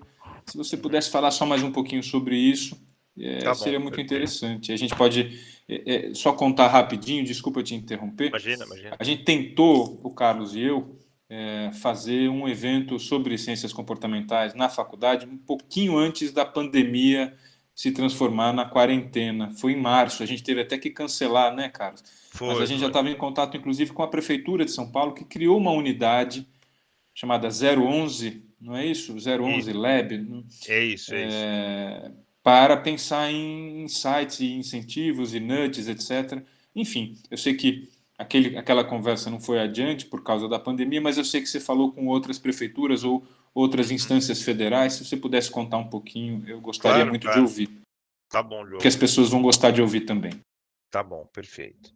Pronto, então, é, eu, nós temos, às vezes, algumas questões de sigilo, mas quando eu digo sigilo porque nós muitas vezes não podemos mesmo falar dos resultados, mas uma coisa que eu posso contar alguns projetos que nós temos, sobre alguns projetos que nós temos feito, alguns não são experimentais, ou seja, não são projetos que têm testes, outros são projetos que podem ter testes, e alguns nós fizemos, e eu vou tentar dar o máximo possível de informação. Mas eu vou começar por um livro que nós vamos lançar e que eu, o Gabriel Cabral e o Renato Capanema vamos lançar um livro sobre compliance anticorrupção baseado em ciências comportamentais. E nesse livro nós vamos mostrar o que existe de conhecimento no mundo sobre programas de compliance que mudam efetivamente comportamentos. Esse projeto veio de um conjunto de conferências e de conversas que eu tive lá na CGU, né? Eu apresentei 2 conferências na CGU em Brasília entre 2017 e 2018, ou 2018, acho que foi 2017 e 2018, já não me lembro tão bem. Então, eu acredito que as ciências comportamentais vão começar a fazer parte dos programas de compliance no Brasil. Há eu não vou dizer uma exigência, mas há uma indicação da OCDE que esse é o caminho a ser percorrido. A CLU já está e eu também já estou nisso já há uns 3, 4 anos, e, portanto, a gente espera que seja possível fazer cada vez mais testes e, principalmente, aplicar ciências comportamentais nesse contexto. A grande dificuldade de fazer testes é porque, em grande medida, o setor público em alguns países, e o Brasil é um desses países, tem muita dificuldade em implementar um trial, tem muita dificuldade, inclusive legal, não existe prática de fazer testes. O que significa isso? Significa que o gestor público, a pessoa que cria a política pública e mesmo o regulador, ele não quer testar nada, ele quer pegar uma ideia geral e aplicar dedutivamente de acordo com aquilo que ele acha. Tudo bem, ótimo, tudo bem ser feito assim, mas testar parece uma coisa que vem de um outro planeta, parece uma coisa não feita para essa área, quando é exatamente o contrário. Os Estados Unidos, a Inglaterra, a Austrália, a Holanda, são países que hoje em dia, na área das políticas públicas, testam sistematicamente um grande volume de políticas públicas. Mas nós não temos ainda, e a CLU, e eu e outros colegas estamos fazendo esse esforço. Eu acho que nós vamos ter resultados disso daqui a alguns anos, não vai ser rápido, de mudança de mentalidade. É preciso criar políticas públicas como algumas que eu sugeri, e testá-las, né? Sem grandes problemas, porque não é problema ético, você está fazendo isso para melhorar a política pública. O que nós aceitamos com muita facilidade é criar uma política pública, aplicá-la durante 3, 4 anos, acabamos por ver que ela não deu certo e criamos uma outra. Quando a gente vê, já passaram 10 anos, nós fizemos 2, ou 3, quando não podíamos ter testado e podíamos ter acertado nos primeiros 2 anos. Então, a área de compliance é uma delas. Outra, o Instituto Matos Filho, que vocês conhecem, no escritório na Sociedade de Advogados, nós vamos lançar uma publicação sobre ciências comportamentais aplicadas à diversidade e inclusão nas organizações, como criar políticas de diversidade e inclusão nessas nas organizações através das ciências comportamentais.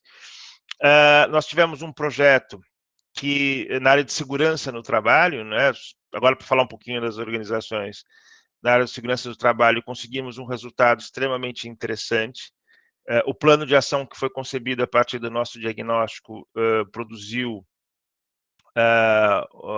um valor recorde de acidentes que foi 0 durante muitos meses. Depois veio a pandemia e, obviamente, o plano de ação ficou de lado, porque os planos de contingência que tomaram conta dos processos e procedimentos, né? Mas numa indústria muito grande que vinha aumentando o número de acidentes. Obviamente não posso falar qual, mas nós descobrimos que grande parte do problema estava na liderança, que não acreditava nos procedimentos. Consequentemente, os operadores também não acreditavam nos procedimentos, achavam que era extremamente burocrático, redundantes, e não entendiam a lógica, porque eles não participavam da criação daqueles procedimentos minimamente. Então, nós notamos que havia essa reactância psicológica e as normas de segurança apareciam para as pessoas como barreiras.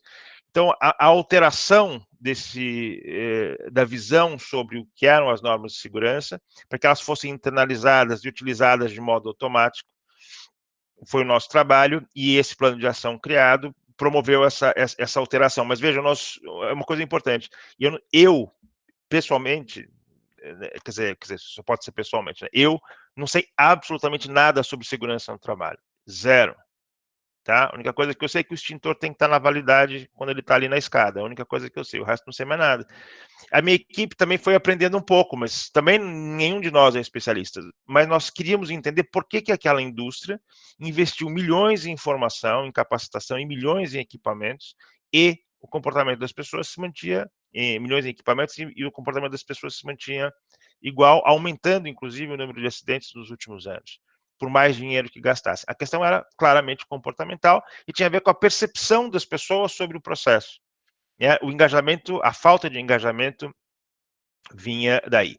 Nós agora ganhamos um concurso, felizmente, numa empresa, num dos maiores empregadores do Brasil, na área de desperdício alimentar. É um projeto que eu posso falar, quer dizer, em breve a gente deve, quer dizer, já está fechado, mas agora a gente vai formalizar. Eu não posso também dizer qual, mas é na área de desperdício alimentar, né? É uma empresa que tem quase 70, 80 refeitórios no Brasil todo, e tem um desperdício alimentar muito grande. Então, nós vamos usar ciências comportamentais para diminuir. Eu posso voltar, quem sabe, no ano que vem, e contar para vocês quais foram os resultados. Mas essa pergunta sua, Diogo, me lembra o seguinte: nós temos que me lembrou de um tema, uma questão muito importante. Nós temos que mudar um pouco a cultura sobre experimentos. A grande dificuldade que nós temos de fazer experimentos, porque nós estamos desbravando o mercado e estamos demonstrando que isso funciona, e estamos abrindo e estamos conseguindo, felizmente, fazer experimentos e vender, no bom sentido, bons projetos, pelo menos de pesquisa e de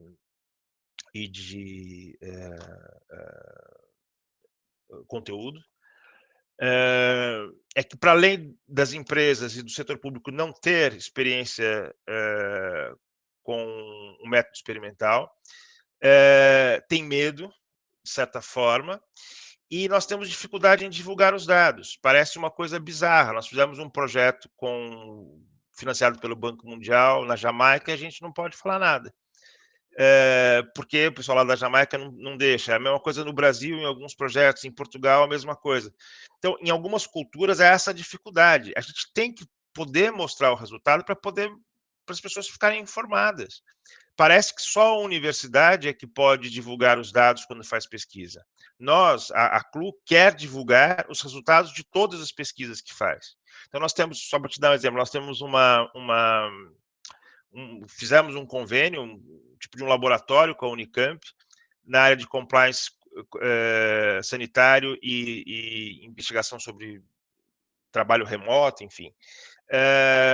E o nosso acordo pressupõe o seguinte: olha, os financiadores não vão ficar com os dados, nós vamos publicar todos os dados vão ser públicos. A gente está numa fase que a gente tem que divulgar os dados, explicar como é que faz, ajudar as pessoas a criarem intervenções. Esse é o momento, tudo bem, a CLU é uma empresa, claro, que quer ter lucro, não é uma ONG, feliz ou infelizmente, enfim, não sei, às vezes dava jeito ser uma ONG, mas a verdade é que, por mais que a CLU seja uma empresa, a gente quer criar a mentalidade da experimentação.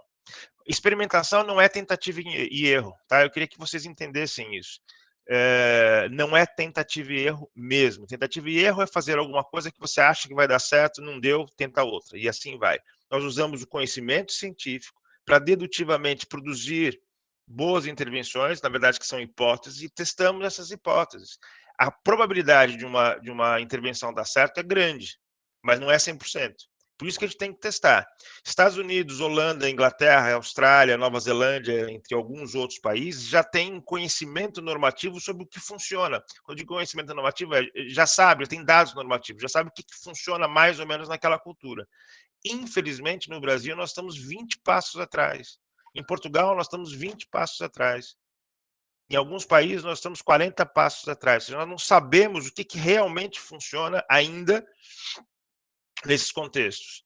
Nós temos alguma ideia, mas para isso a gente precisa experimentar, né? Então, essa mentalidade, tanto para aceitar a experimentação, como para que a gente possa divulgar os dados, ela é muito importante.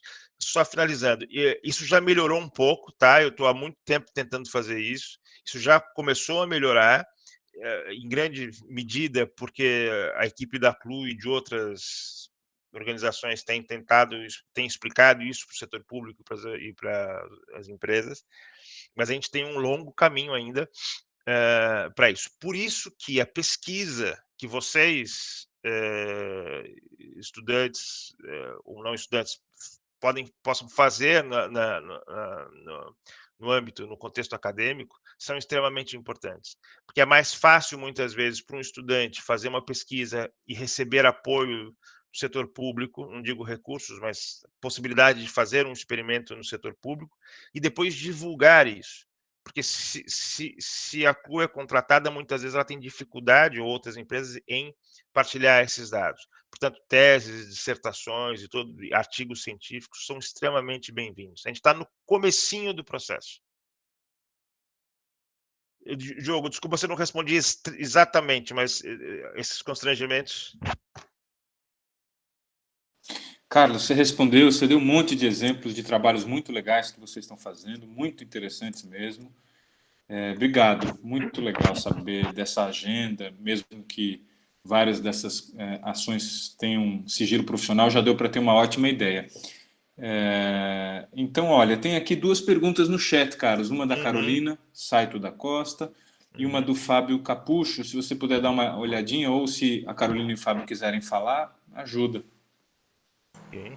Claro, eu mandei até por escrito, porque eu tô com uma reforma aqui, coisas de... Tá bom. Eu tenho receio de fazer barulho, mas por enquanto não tá. Então, é mais voltada. Primeiro, Carlos, muito obrigada pela palestra, foi, assim, incrível. Eu não tive a oportunidade de assistir a anterior, mas, assim, foi muito legal. Acho que, inclusive, vai ajudar muito a nortear algumas coisas da minha própria pesquisa do doutorado. Então, assim, tô super empolgada.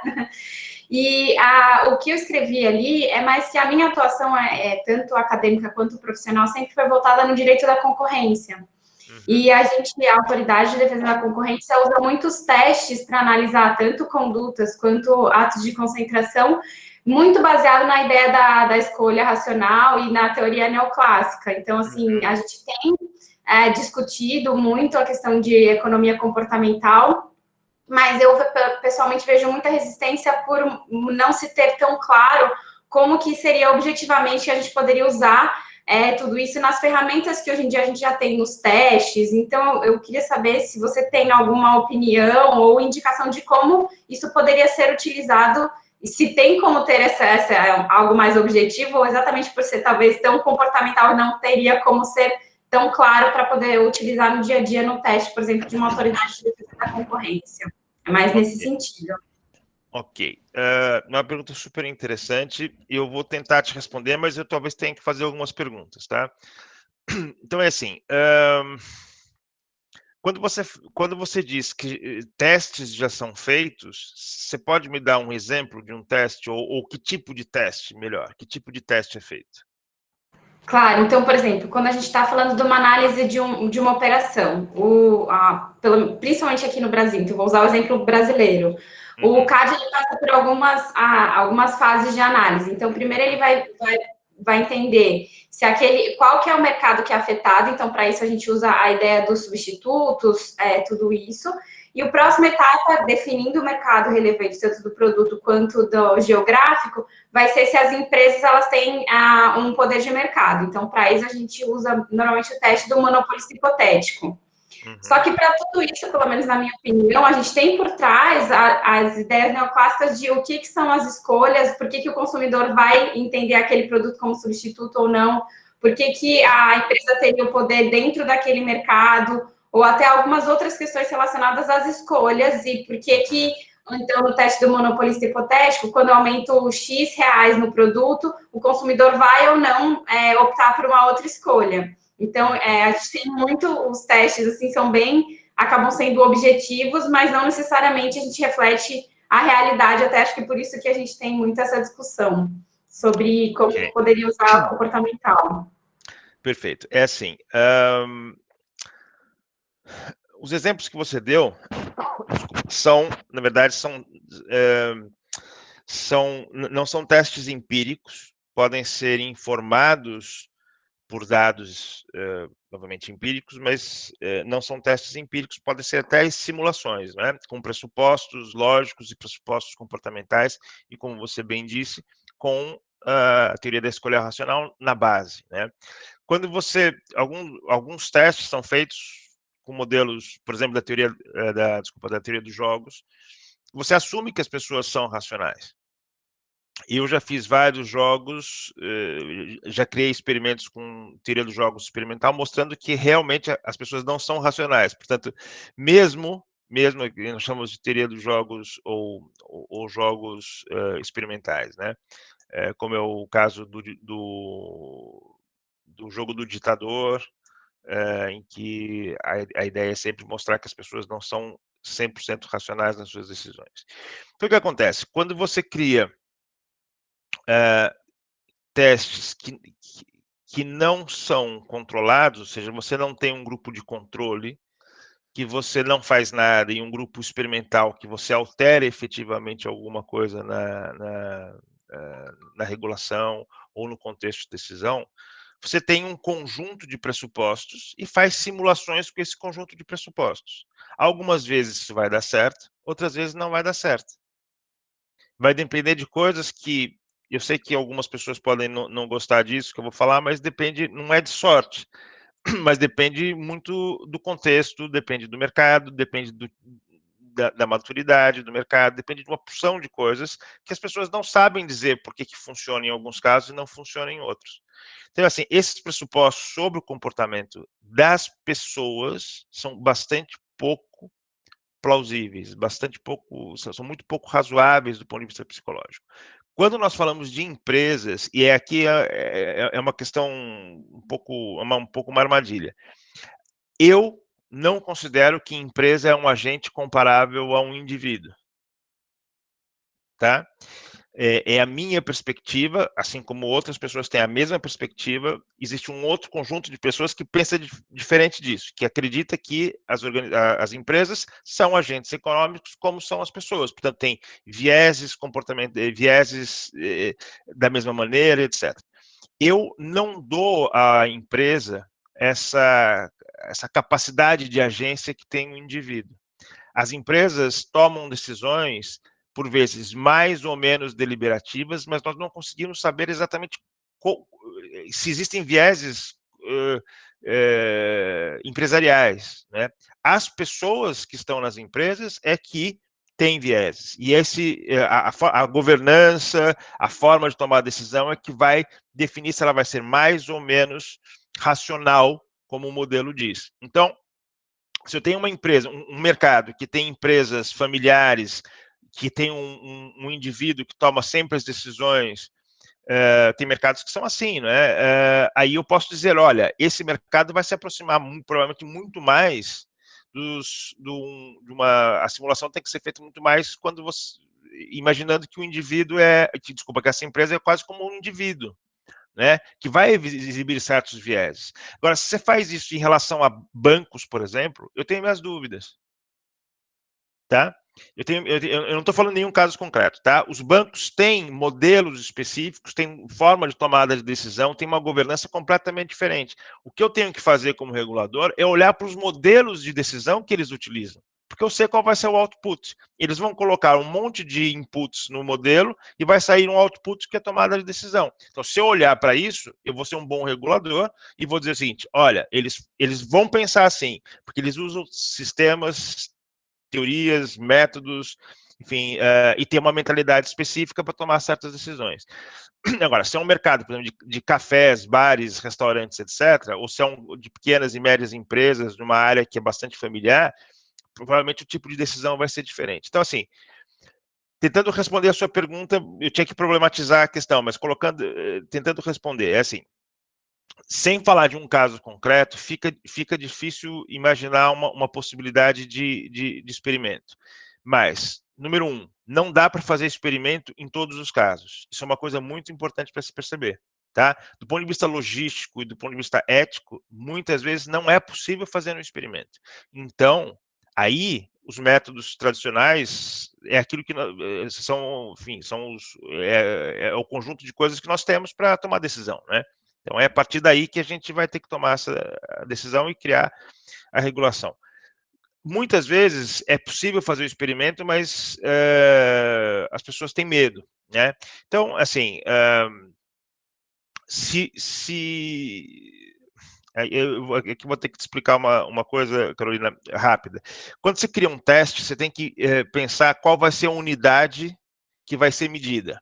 Se vão ser as pessoas, se vai ser o número, se vão ser as empresas, se vai ser o consumidor, se vai ser a empresa, se vai ser a cidade, se vai ser o que vai ser, o que você vai medir.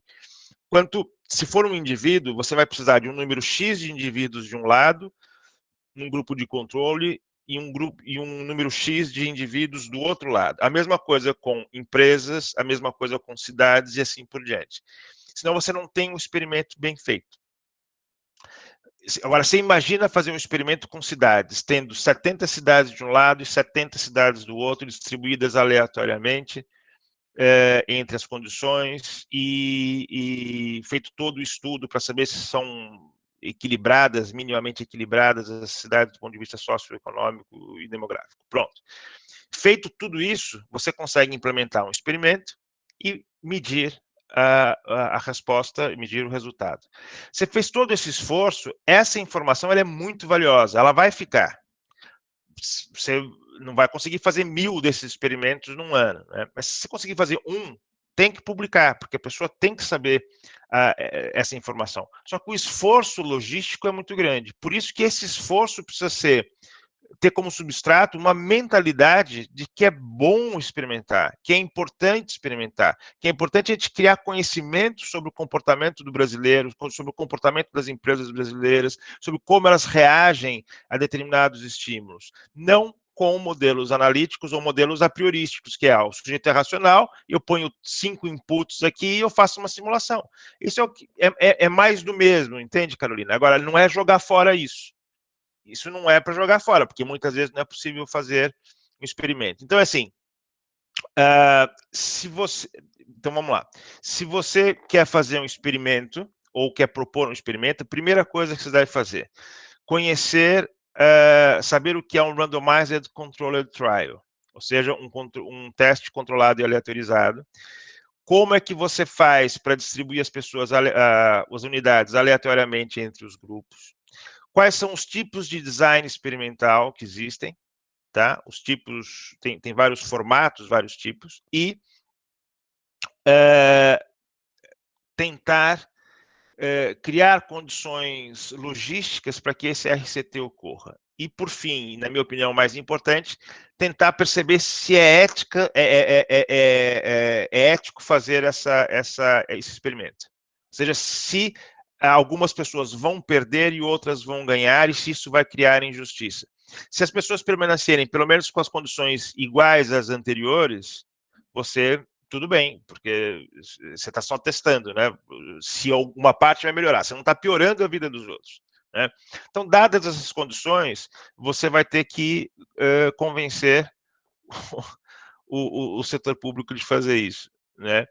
Eu acredito que, como eu disse, a gente está no início, mas a gente vai conseguir mudar esse jogo, porque o Brasil vai ser pressionado por todas as organizações multilaterais que vão dizer, ok, vocês estão utilizando uma forma de pensar sobre regulação que tem problemas.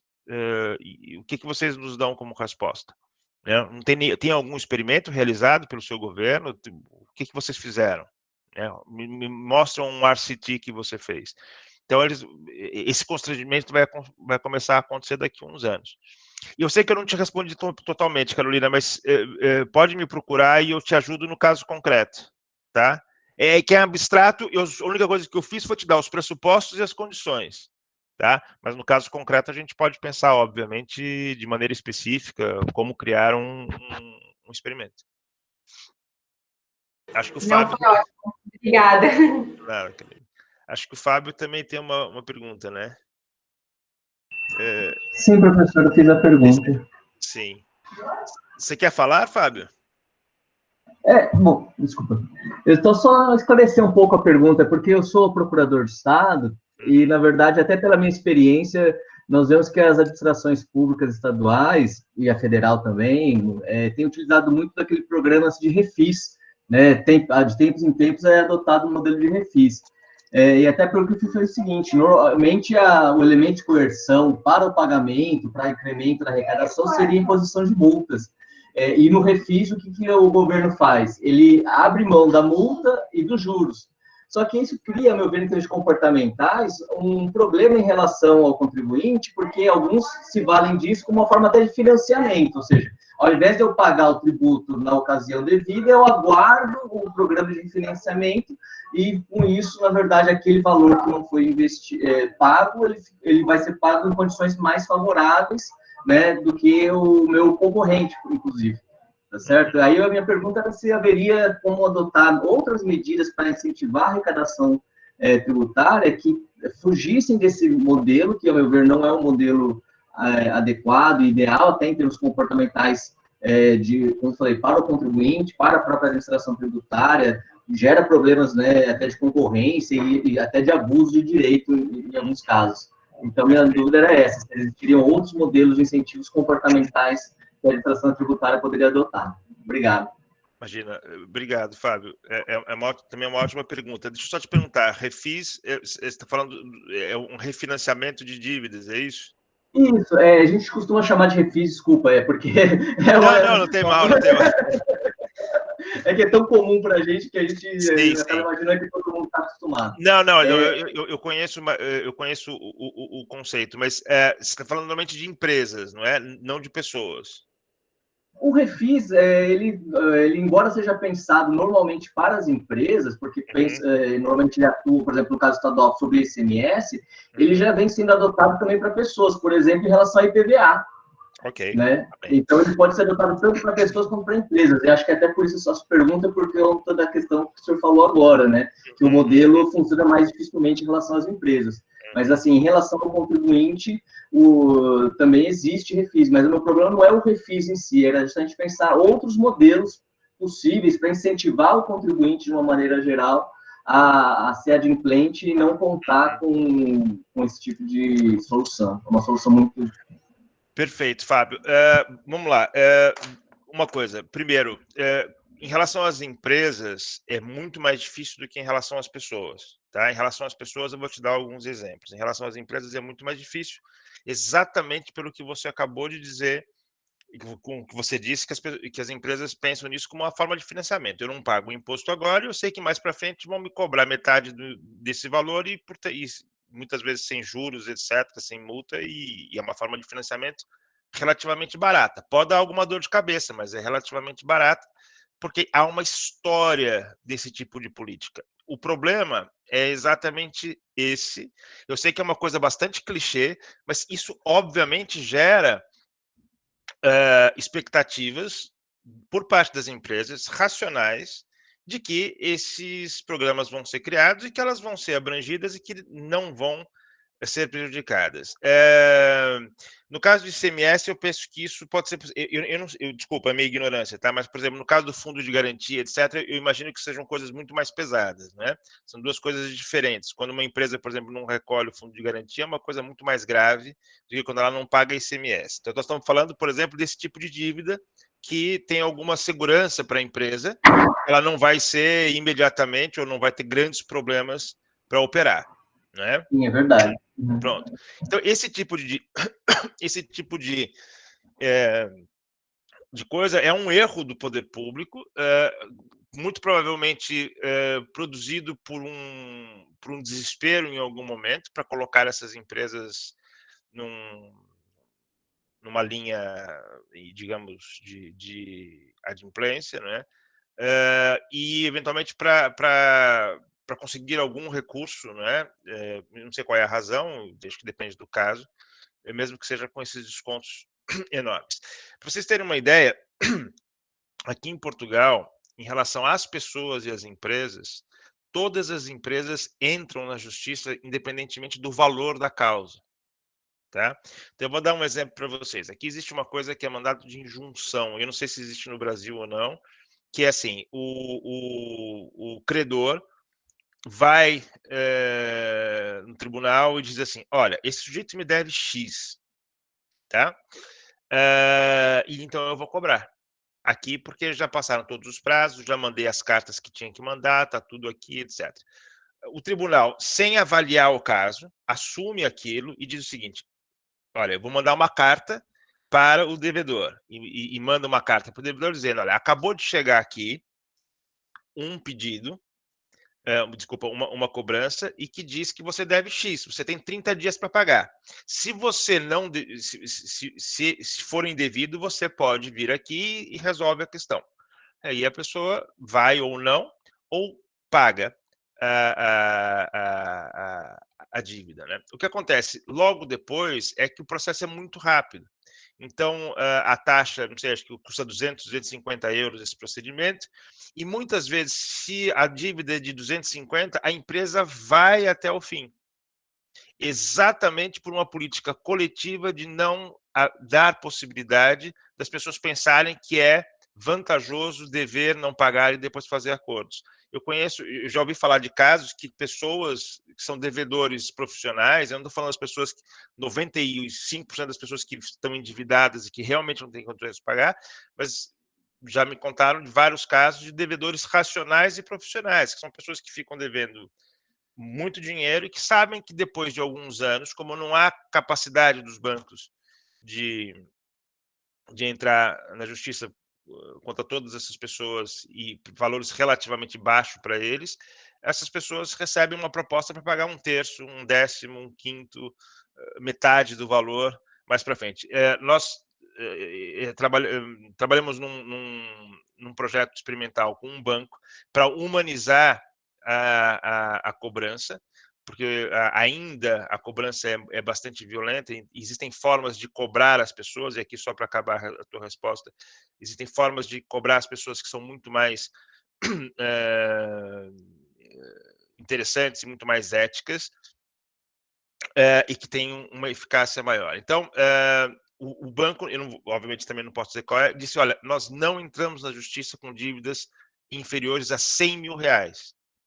Isso faz 3 anos. Eu falei: sério? Quase que eu pensei: fogo, deixa eu me endividar com esse banco, porque eu sei que eles não vão me cobrar, eles não... Quer dizer, vão cobrar, mas não vão entrar na justiça por isso, né? Tô falando de 100 mil reais, eu sei que, não sei se é muito ou pouco dinheiro, eu acho que para mim é muito, mas de qualquer forma, eu fiquei de queixo caído, né? Então, existem pessoas que realmente pensam nisso, mas grande parte das pessoas não pensa nisso. Para vocês terem uma ideia, na Inglaterra, algumas multas eram cobradas, né? Multas de não pagamento de impostos de carro, multas de modo geral de não pagamento de algumas coisas. não eram pagas, e as pessoas, na verdade, 3% das pessoas pagavam, né? 4% das pessoas pagavam essas multas no tempo certo, num tempo razoável. E o processo era o seguinte: o Estado mandava para a pessoa, enfim, o tribunal, na verdade, mandava para a pessoa uma carta dizendo: olha, se você não pagar, tem isso, tem aquilo, tem aquele juridiquês, né? Que muitas vezes atrapalha mais do que ajuda, que a pessoa simplesmente coloca aquela carta de lado e não quer saber, tinham uma eficácia de menos de 5%. Eles, o BIT, que chama o Behavioral Insights Team, que é uma agência de ciências comportamentais aplicadas a políticas públicas no Reino Unido, criou um conjunto de intervenções. Resumindo a história, passaram a mandar SMS para as pessoas, não mais carta. Havia SMS com o nome da pessoa e com o montante, havia SMS só com o montante, SMS só com o nome da pessoa. Enfim, eles testaram vários tipos de SMS, isso já faz, se não estou em aproximadamente 7 anos, portanto isso já virou moda, isso já acontece em todo lado, mas eles personalizaram a mensagem e colocaram informação para uma ação específica do indivíduo para pagar. Aumentou para a condição que deu o melhor resultado, chegou a 32,5%, 33% de pagamento no tempo certo. Então passou de menos de 5% para mais de 30%. Né, que era a personalização, e depois a personalização com um montante chegou perto disso, portanto, deu quase o mesmo resultado. Nós estamos falando de uma alteração de quase 10 anos, que promoveu uma mudança enorme na eficácia daquela política. Isso com indivíduos, com empresas, Fábio. De novo, eu vou falar a mesma coisa que a Carolina, que eu disse para a Carolina. A gente pode conversar, porque eu precisaria perceber como é que funciona, qual é o processo do refis, quais são as crenças que estão estabelecidas. Porque se a crença estabelecida for de que, de fato, vale a pena não pagar, e se isso continuar assim, realmente vai ser muito difícil mudar o comportamento. Agora, realmente finalizando, o que se pode fazer é aumentar, ou seja, criar condições para que esse pagamento beneficie outras pessoas ou outras empresas. Ou seja, criar um tipo de mentalidade de que se você pagar os impostos ou aquilo que você deve, para além do Estado receber esse recurso, parte desse recurso vai ser utilizado para alguma coisa para a sociedade. Essa é uma outra forma que em alguns contextos dá certo. Nós temos aqui uma experiência que fizemos isso com resíduos orgânicos, né? Nós aumentamos a participação das pessoas, dizendo que se elas fizessem aquilo, se elas diminuíssem a quantidade de lixo que ia para aterro sanitário, haveria uma poupança coletiva e que isso ia beneficiar algumas organizações e algumas causas sociais, e aumentou muito a participação e o engajamento das pessoas. Então, portanto, cada problema tem o seu viés que pode ser aproveitado. Tá? Mas eu estou disponível para conversar também. Acho que tem outras perguntas. Sim, Diogo. Carlos, obrigado. Obrigado pelas respostas tão cuidadosas. Eu vejo aqui, e até me desculpo com o João Pedro, ele tinha falado aqui no chat sobre uma dúvida. Eu acho que a gente já está avançados aqui na hora. Eu vou perguntar se haveria mais 10 minutos, Carlos, só para a gente tentar ouvir rapidamente o João Pedro, depois a Luísa e o Frederico. Claro. Mais 3 perguntas, se não for demais. Tá, aqui são 4 horas da tarde, a minha próxima reunião é às 6. Portanto... Não, perfeito, não vamos precisar de mais 2 horas. Eu estou brincando, sim. Se a gente puder mais uns 10, 15 minutos, sim, então vamos lá. Você ainda está aí? Você ainda está aí, João Pedro? Você quer fazer uma pergunta? Estou aqui, Gotinho. Eu até vou acho que agilizar um pouco o processo, porque acho que a minha pergunta seria muito convergente com o que o Fábio já trouxe. Então, era justamente também eu ia trazer a questão desse artigo do Jota que o Carlos comentou. Então, acho que a minha pergunta já foi respondida e eu passaria para os meus colegas. Então, muito obrigado também pela exposição. De nada. Obrigado, João Pedro. Obrigado. Por não querer repetir. Então, vamos lá. Vou passar, então, a palavra para a Luísa e para o Frederico, se ela e ele puderem falar sucessivamente, e depois a gente passa a palavra para o Carlos, porque ele responde as duas. Tudo bem? Pode ser Luísa e Fred. Vamos lá. Olá, bom dia agora, Olá, quase Luísa. boa tarde. Obrigada pela exposição. Eu fico só com pena de que eu não tenha conseguido pegar desde o começo, mas eu certamente vou assistir depois a gravação, porque eu me interesso bastante por esse assunto. Na minha dissertação de mestrado, eu até sou colega da Carol Saito, né? Sou da área de Direito Concorrencial, também trabalhei na autoridade concorrencial e agora faço também o doutorado sob orientação do professor Diogo nessa área, mas no meu mestrado defendido em 2015, o meu tema de análise foram as decisões do CAD, numa área específica, né, em referentes a tabelas médicas, e uma coisa que me deixou bastante intrigada, então, e foi objeto da minha dissertação, foi o fato de que eu acho que o CAD, no que diz respeito a esse mercado específico de tabelas médicas, de tabelamento de preços de serviços médicos, ele parte da teoria econômica e não faz uma análise sequer de simulação de modelo, muitas vezes, para analisar se tem mesmo uma aplicabilidade do que a teoria econômica prediz